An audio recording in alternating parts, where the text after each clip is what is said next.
All right, everyone, welcome. We're going to get started. So thank you guys all for coming to Steel Croissant's third webinar. We are super excited for this one. Today, we're going to be introducing you to the marketing funnel, which, if you don't know, is an extremely useful way to segment your customers and your content for optimal conversions.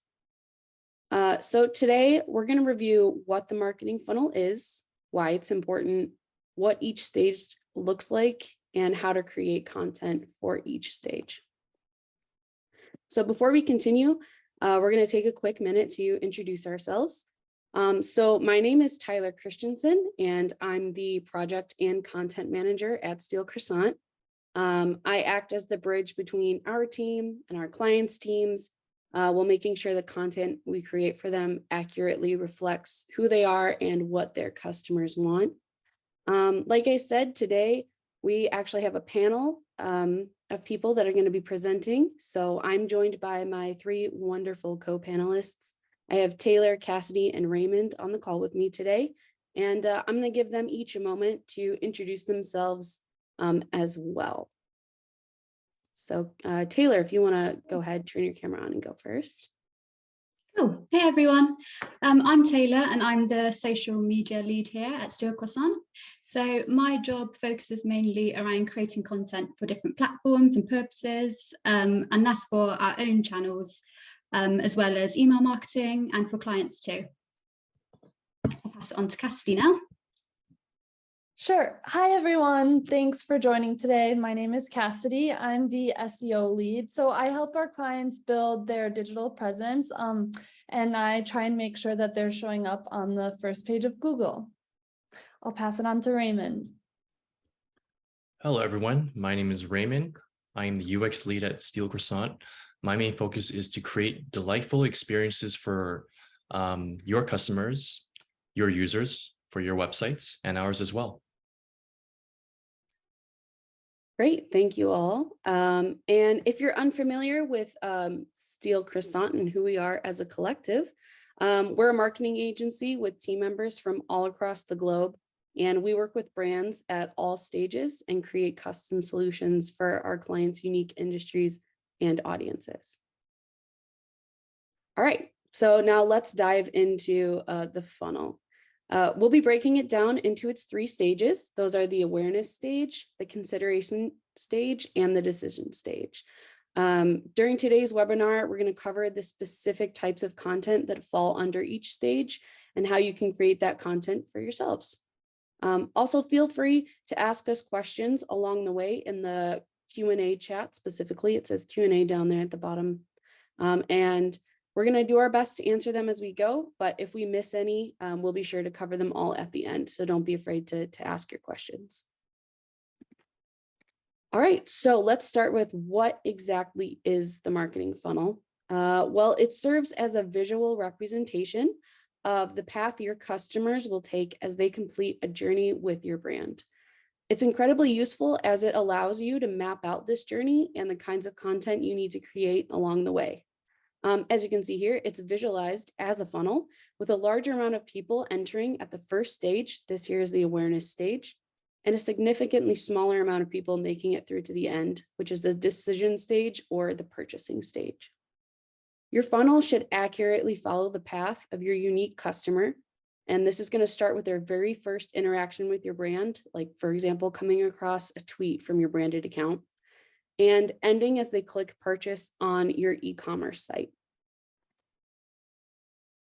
So why is the marketing funnel so important? Why do marketers place so much value on it? It simplifies the customer journey by mapping the path you want your customers to take with you. It covers every step, as well as the tools and tactics you will use to move prospects further down that funnel. It's going to connect you with your customers and can apply to all types of customer interactions and bring visibility to your brand with each step. Some users are going to fly through your funnel. They'll see an ad and right away will go ahead and click purchase within minutes, while others might hang back for a bit before they decide to convert. Meeting your customers where they are with custom content establishes a more personal experience and encourages them to follow through. It optimizes your targeting and content. If you're having trouble getting your audience to convert into customers, a funnel can show you where exactly people are dropping off and what stage that's happening. You can then adjust and improve your strategy and approach to increase desirable responses from that traffic. Basically, it all boils down to helping you create custom content to generate more leads and eventually increase conversion. But before we continue, we'd love to get an idea of where you're at with your own experience with the marketing funnel. So as you can see here, we have 4 different general categories created for a poll. If you could, I'm going to go ahead and launch that poll, and please select the category that best describes your brand. So in group A, unfamiliar with the funnel, limited to no content strategy, limited to no understanding of audience and buyer behavior. Group B, limited understanding of the funnel, basic content strategy, basic understanding of audience and buyer behavior. Group C, familiar with the marketing funnel, has a content strategy, but not necessarily guided by the funnel, has a solid understanding of audience and buyer behavior. And group D, well-versed on the marketing funnel, has content created for each stage, and has an advanced understanding of audience and buyer behavior. We doubt anyone's going to fall into group D, but you never know. So give you just a few more seconds to fill that out, and we'll continue from there. Awesome, looks great. Thank you guys. All righty. Moving on to what we're going to briefly review today. We're going to go over the funnel strategy, what that can look like for you, and then we'll get into the meat of the presentation as we explore all 3 stages. And then we'll wrap up with some additional resources you can use to learn more. So the most important thing to keep in mind when strategizing for a funnel is that it's all about customizing content for different audiences. The people you'll find entering the awareness stage will be at a different point in their customer journey than in the consideration stage, for example. Therefore, they're looking for different information and messaging. You want the content at each stage to guide your audience to the next one and eventually to a purchase. It is important to keep in mind, however, that you will not guide every single person all the way through to the end of the funnel, but that's okay because it just means you are eliminating unqualified leads. All right, now it's time to explore each stage and show you what kinds of content are best suited for each one. So at this point, I will be turning it over to our social media expert, Taylor, for a closer look at the awareness stage. Cool, thank you, Tyler. Right, let me just share my screen.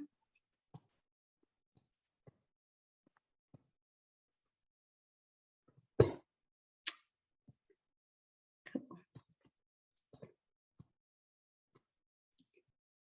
Can you all see that okay? Let me know if you can. Yep, we can see it. Great. So let's start by saying, so I just briefly introduced myself. So yeah, day to day, I create lots of content for different platforms and purposes. But a lot of this content is actually focused on building awareness for brands. So that brings us nicely onto this stage, which is the awareness stage. So what actually is the awareness stage? So this is actually the very first phase of the buyer's journey, and it's the top of the marketing funnel. So just here on the diagram, you can see.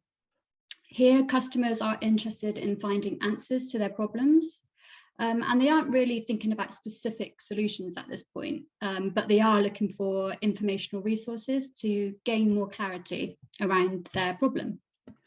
So for you as the brand, the awareness stage is all about sharing information to help the prospect more clearly understand their problem. Okay, so why is it important? So the awareness stage is pretty critical because it's your first and sometimes your only opportunity to capture a person's attention. So the ultimate goal of the awareness stage is to increase brand and product awareness. So that's all about developing content that attracts leads and basically nudges them along further on in the buyer journey. So it's important because when this stage is not addressed or included in your overall strategy, you're essentially using cold calling tactics on your prospects. And if any of you have experienced telemarketers or cold callers, then you'll know that this approach can get pretty limited results. So when you focus on building awareness, you're essentially warming up and nurturing potential leads. Great. So if the awareness stage is where a customer is seeking answers to their problems, the role of awareness stage content for your business is to provide the solutions to these problems. So this content should be valuable and informative, and it should position your company as an authority in the industry.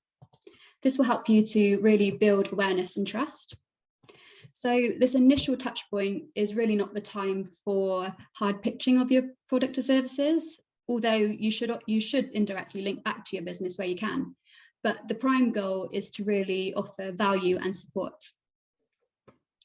And I guess the content should be valuable enough that potential customers remember your brand and they then seek more information about your brand. Cool. So what should awareness stage content accomplish? So for the brand, successful content should increase brand awareness. It should build brand credibility. It should drive website traffic. It should increase social media and website engagement. And it should also nurture and generate leads. So next, we're going to take a look at some of the different types of awareness stage content. So since this kind of content is supposed to be educational, it's supposed to be engaging, shareable, and discoverable. So it is commonly found in the format shown here on the slide. And each content type really serves a different purpose. So for example, if we take a look at blogs, these are great for providing advice and helpful insight on the topics related to your specific business. Videos, again, they're a great way to engage your audience on a more visual level. And this is especially important in today's market because video is obviously one of the most popular content types. And then webinars, so they're great really to share educational content that demonstrates your expertise. And then social media is a great way to really piggyback on trends and collaborate with influencers in your space. Great, sorry, let me just move on to the next slide. So buzzwords. So even though the search queries really do vary on a case-by-case basis, awareness stage content tends to stick to a few common themes and formats. So some common buzzwords include how-to, guides, tips, what is, why is, ways to, best practices, and step-by-step. So it's a really good idea to use these buzzwords as part of your overall SEO strategy. So when you're planning your content, really keep these buzzwords in mind to incorporate into your titles and things like that. So next, let us walk through some examples. Cool. So here we have two really good examples of awareness stage content. So let's start with the one on the left. So here we have Moz, which is an SEO software company, which some of you might be familiar with already. And they have created an educational video series here called #Whiteboard Friday. And so the aim of this content is to get people excited to learn about SEO, marketing, content, and more. And all of these things are target keywords for Moz. And when you look at this kind of content, you can see that they really don't ever just push their product. Instead, they're equipping the viewers with knowledge to handle marketing tasks by themselves, basically. But they then have a quick mention about Moz's products to help it. So it's never got the spotlight on their products themselves. It's more giving them valuable, helpful information, and then maybe having a little indirect link to their own products. So the short videos, they're highly consumable, they're shareable, and also they're probably pretty easy for them to produce as well. Cool, on the next example, we're going to take a look at social media scheduling tool Hootsuite. So here they've got a blog which shows some really good examples of awareness stage content.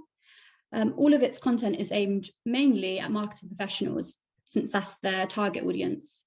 So they provide a lot of informative resources on a range of topics. So this includes things like the latest social media trends, how-to guides, social SEO, and also they answer some of their most commonly asked questions within these as well. And they've done a really good job at positioning themselves as a go-to resource for marketers and business owners. Again, they don't focus on pushing their own product here, although again, they're most likely to mention it naturally within the articles.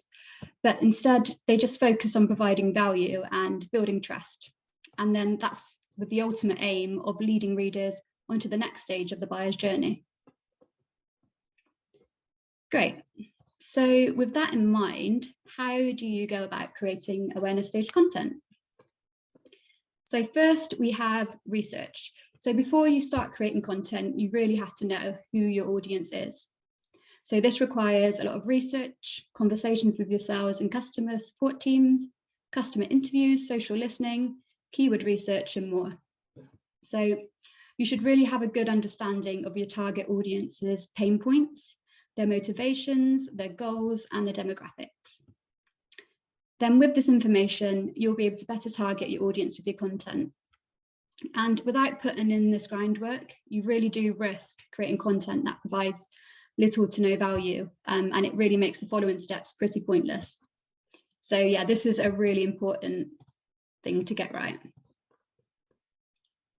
So next we have strategize.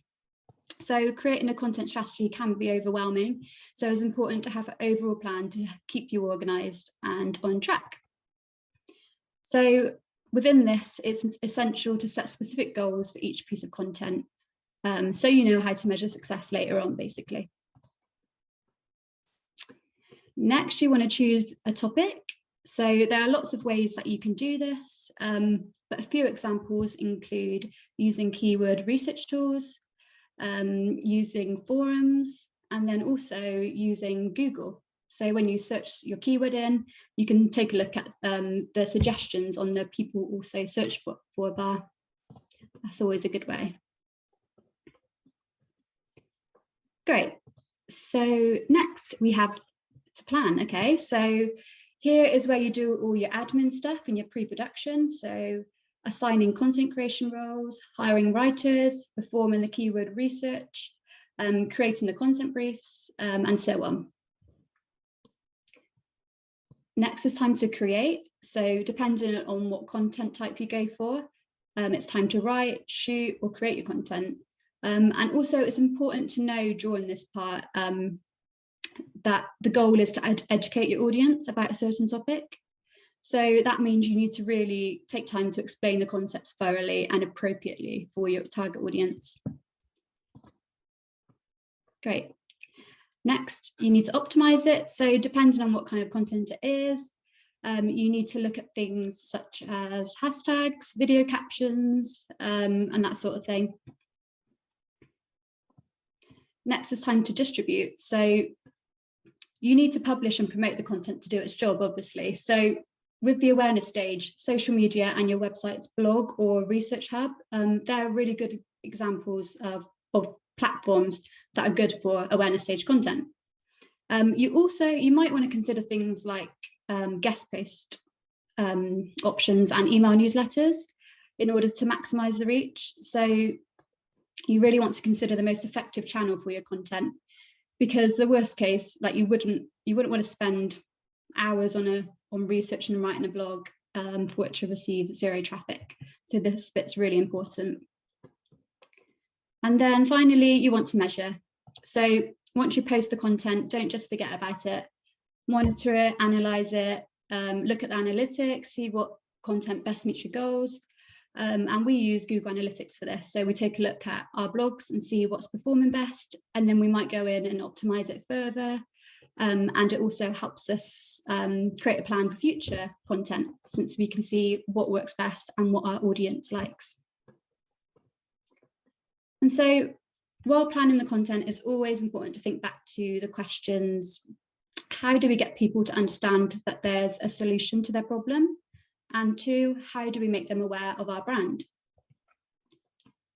Great, so wrapping up the stage, while creating awareness content can take time, but it is worth it when you start seeing the results. So seeing your brand awareness spread, leads generating, and increased website traffic. So the ultimate goal of creating awareness is to nudge people further down the funnel to increase chances of conversion. So with that in mind, I'm going to pass you over to our SEO specialist, Cassidy, to explain all about the next part of the funnel, the consideration stage. Thanks, Taylor. Yeah, no worries. Okay.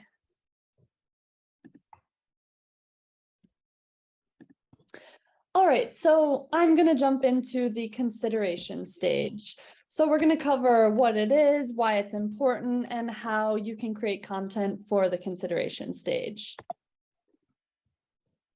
So what is the consideration stage? So this is the middle of the funnel where customers are interested in your value, but they just need more information. They need a little bit more convincing. And this is the bridge between the top of the funnel and the bottom of the funnel. So the pool is getting a little bit smaller here. At this stage, prospective buyers want to find and compare solutions to their problem, and they're looking for a solution they can trust. This stage, as I said, it has fewer people in it than the awareness stage, but these leads are more qualified. So you have a little bit more opportunity to get them to convert or to move them towards that decision-making stage. So why is the consideration stage important? Well, this is the time to develop content and provide information that solves problems that prompted the search in the first place. So it's important to consider SEO at this stage as well as the other stages. During this stage, you have the opportunity to do a couple of things. You have the opportunity to build trust, to capture qualified leads, to nurture those leads, to stand out among competitors. You can highlight your differentiation points in your content. And then you can also help prospective buyers understand if your product is right for their budget, authority, needs, and timeline. And this actually helps save time for your sales team and all of your teams, really, because if questions are asked, you can pass this content their way, and they can pass that on to the decision makers or their teams. So what is search intent, and what search intent is typical at this stage? Search intent is the goal a user has when typing into a search engine. So you need to ensure that you're creating content that responds to search intent. And that's because with Google's algorithm in 2023 and even in 2022, Google not only understands keywords that you're typing in, but Google's algorithm understands the intent behind those keywords. So it's important to be creating content that responds to those queries and to that search intent. So typical search intents in the consideration stage are informational intent and commercial intent. So with informational intent, a person might have a specific question, or they might want to know more about a topic. And then commercial intent, a user has the basic info, but they just need more convincing. So I would say, well, 90% of all searches fall within 4 search intents. So informational intent, commercial intent, navigational, and transactional intent. Although navigational and transactional are going to be more in the decision-making stage. But at the consideration stage, you will find informational and commercial intent, and specifically commercial intent. So we'll dive into what types of different content formats best work for this intent a little bit later on. So what is consideration stage content? Consideration stage content simplifies the buyer's research process. So it can compare solutions, it can guide the buying process. It breaks down exactly what your product does. It breaks down how the product or service is different from competitors. And then it explains how it will improve the buyer's outlook. Now, how to create create content for the consideration stage. So it's important at this stage to find the balance between being educational and promotional. And this leads us again back to that search intent. You have to find the balance between the informational and commercial search intent. It's also important to align marketing efforts with sales efforts. So you may already be doing this, but a couple of things I would recommend would be to use a customer relationship management system to track prospective buyers' interactions with marketing or sales, to segment your audience based on the funnel stage, engagement with your brand, etc. To create and understand your lead ranking system, and then to set up automated email triggers for lead nurturing. It's also really important at this stage to know and segment your audience. And Taylor touched on this a little bit, but it's important to identify your pain points at this stage and the problems customers face at this stage. It's also important to identify what prompts the search so that you can be sure that your content is responding to what prompted that search. And then it's important to identify those searches and create content for them. Finally, I would recommend that you distribute content to segmented channels. So you can use email campaigns, one-on-one lead nurturing communications, remarketing ad campaigns, optimize website pages, social media, and then through your sales team. Now, what different content formats can you use? A lot of times people think that when we say create content, we just mean create content through the form of blogs, but there's lots of other ways you can create content and that will be successful when it comes to creating consideration stage content. So I would recommend product comparison charts, case studies, white papers, downloadable resources, original research or reports, product videos, instructional product-specific blog posts, webinars, product documentation, and landing pages. And you can see a couple of examples here from Steel Croissant. We have our blog and case studies, but we also create several different types of content for this stage. Now, here are some buzzwords used in the consideration stage. So we have solutions, features, vendor, supplier, provider, best, comparison, testimonials. These are just some of the words that would be good to incorporate into your titles and into your content in general. Now, I'm going to end with some SEO tips for the consideration stage, just because that is my focus. And you can also apply these to the awareness stage and the decision stage as well. So the first thing I would say is to add interlinks to your content. So this will help people keep browsing on your website. So if you create a blog post, I would recommend that you link to any other content you have rather than linking out to other sources. Of course, you're going to need to do that sometimes, and that's also really good, but it's good to interlink to your own content to keep people browsing on the page and to show that you are an expert in your field and in the topics that you're talking about. I would also recommend at this stage specifically to include cross-selling at the bottom of the page. So this would give users the opportunities to browse products or services after already absorbing that written or visual content. Then at this stage, I would recommend you measure quality signals. So those could be social media engagement. So are people sharing your content? Backlinks. When you create content, are you organically getting those backlinks? And that will take time, but that's a great quality signal to look at. And then bounce rate as well.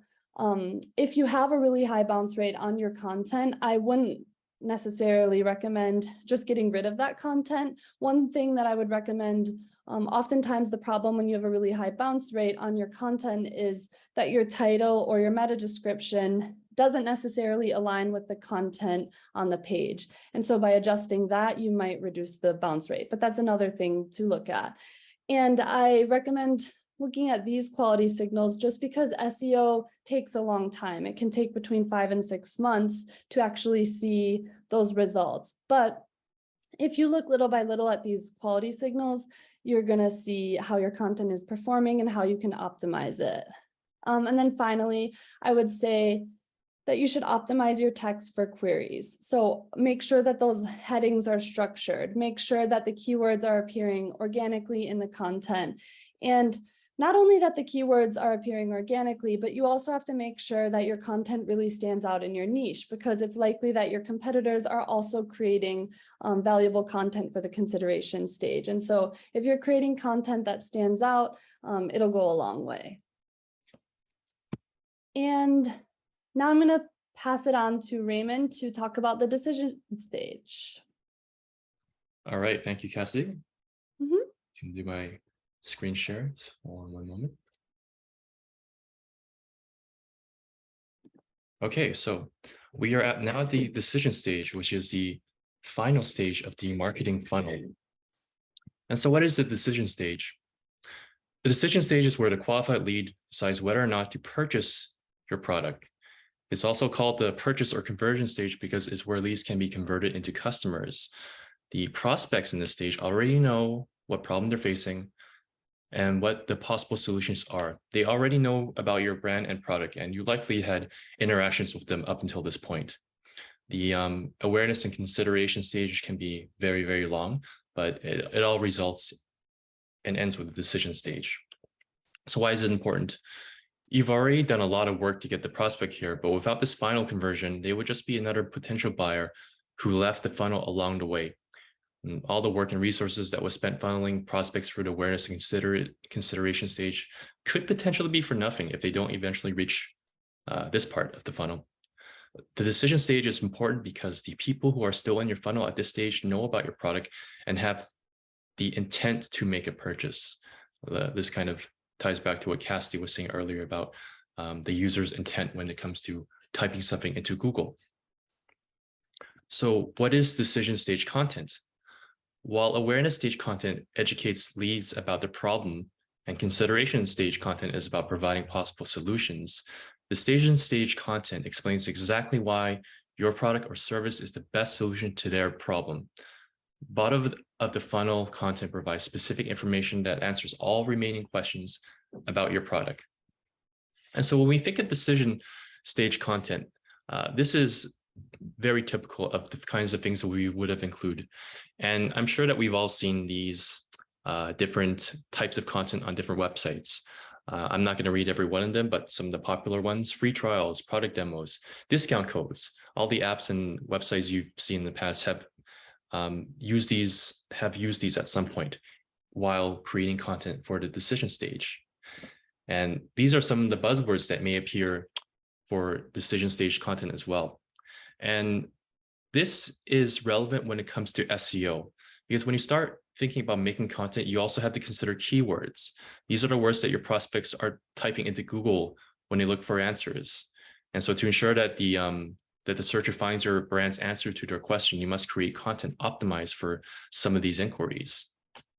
Like, for example, if you had a business called Bob's Home Repairs, people might type Bob's Home Repairs reviews or free trials. And so optimally, we want to create content so that they can, when they type that and hit enter, it can be easily found. So just go through over a few examples. Wistia, so starting with the left, Wistia. This is a video marketing platform that is quite well known for people in this space. In this example, they've created a landing page for a free trial of their product. The heroes section includes a strong value proposition and a helpful product demo. And we also have some really strong customer testimonials. We can't really see the full page here, but if you scroll down, you will see lots of social proof elements that will really drive home their value proposition. On the right, we have Asana, which is a very popular project management tool. Maybe some of us have heard of this. And in this, what they're doing here is that they're comparing their product to a popular competitor, Trello. And so this is an effective ways of controlling the buyer's journey, because what people tend to do over Google is that they'll Google something like Asana versus Trello, and they'll come upon some third-party website where they can see comparisons. But if you have the opportunity to control that experience by having your own comparison video, then why not? Now, there is going to be a bit of bias, and customers may be a bit skeptical of that. So as as long as you can clearly demonstrate in a very black and white way why your product is better, we would encourage using this means to create content. On the left here, we have HelloFresh, which is a meal delivery service. Now, what they do is that they package meal ingredients into boxes where they would ship it to your home. You still have to cook the meal, so you have to take the ingredients out and cook them in whatever way you want. Instructions are provided, but it is still a meal delivery service. Personally, I prefer meals that are pre-cooked. And so what they're doing here that's really effective is that they're using coupon codes. And so they are always coming up with ways to entice new customers. I think that I've received at least 3 different coupons from them where they would give me X number of free meals or free subscription for 1 month. And so that's just another way of driving people down the funnel making them into a customer. Webflow on the right. So this is one of the world's most popular platforms for building websites. And it's actually what we use at Steel Croissant. So we love them a lot. They've created a page where they feature a lot of social proof. And so someone coming to this page would be, they visited the homepage, they've gone through some other pages, and they would arrive here. And they have tons and tons of social proof in the form of testimonials. I think they have some video testimonials as well. And that's just another way of really convincing buyers to trust your product. And so this is the last slide, how to create decision stage content. So knowing your prospects is important. And this can be done through research. We encourage people to do research, customer interviews, not just relying on the people who work at the company, but actually having some face time with customers. And this is something that we usually weave into our own process when we do customer audits and do competitor research. Choosing your main keywords. Now, this is tied to SEO, right? And so those buzzwords I was talking about earlier and that I showed earlier, you would want to weave some of those into the respective pages of your website. We want to produce content that is professional in both a written and visual way.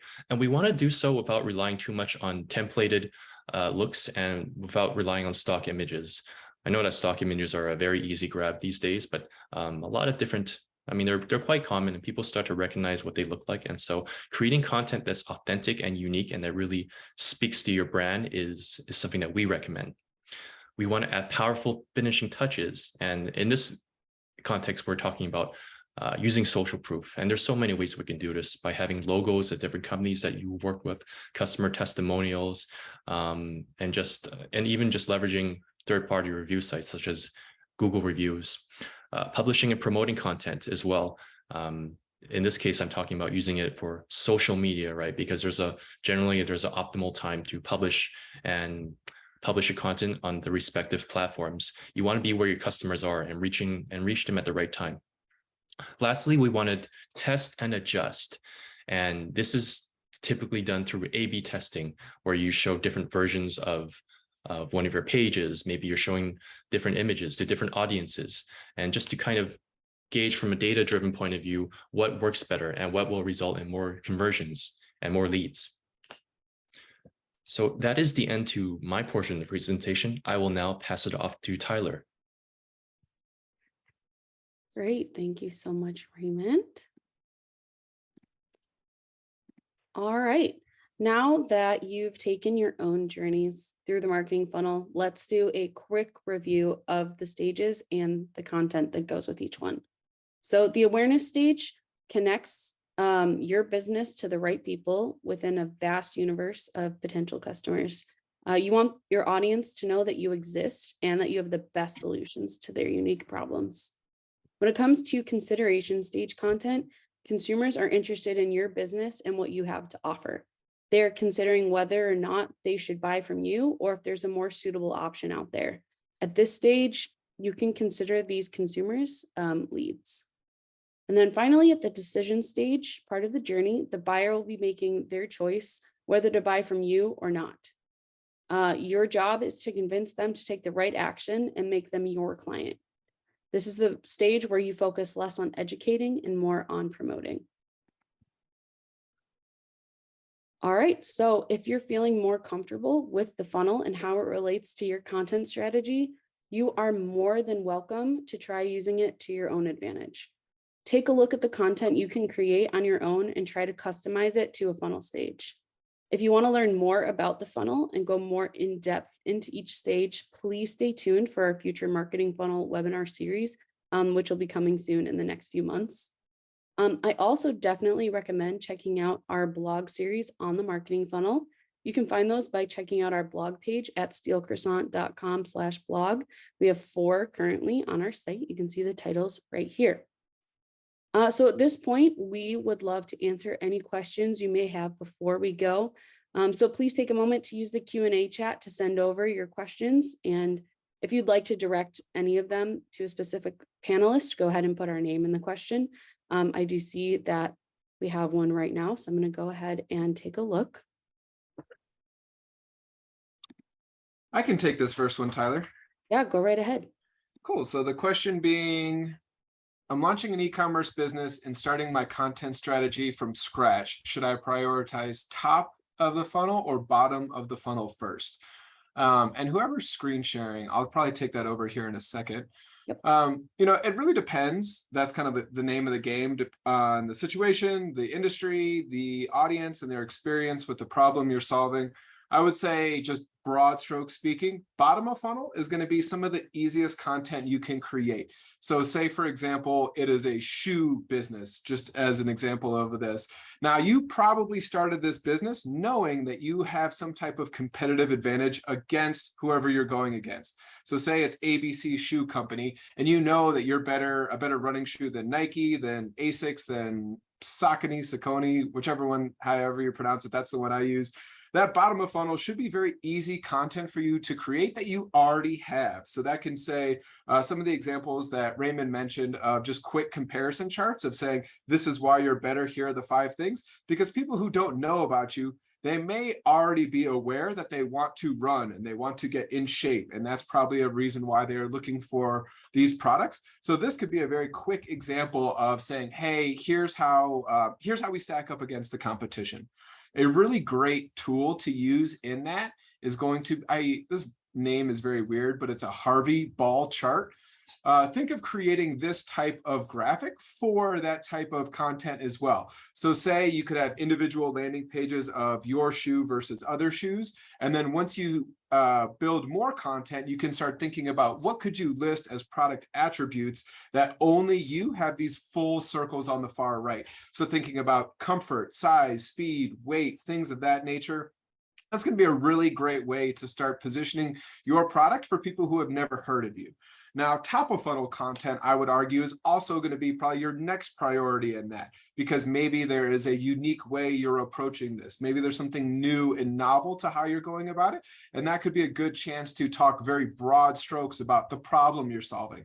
So as an example, maybe a topic you could brainstorm and build off of is like plantar fasciitis or runner's knees, or problems that maybe you are solving that don't have specific solutions to them. And that's where that top of funnel content could be very great for you, because now you're going to talk about, hey, after doing lots of industry research, unpacking that a little bit more, here are the main problems we've seen, and then thinking about maybe where that search intent is and what people are searching for to help solve those kinds of problems.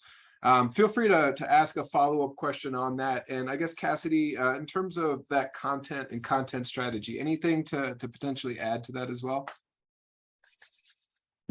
No, I think you hit most of it. The only thing I would say is if you are just launching your brand and you don't have much brand awareness, it's great to create content for that awareness stage. Yeah, that's the only other thing I wanted to add.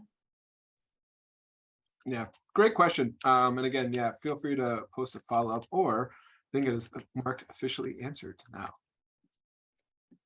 Yeah, go ahead. If there's any last minute questions, we'll give you, a few seconds to do that.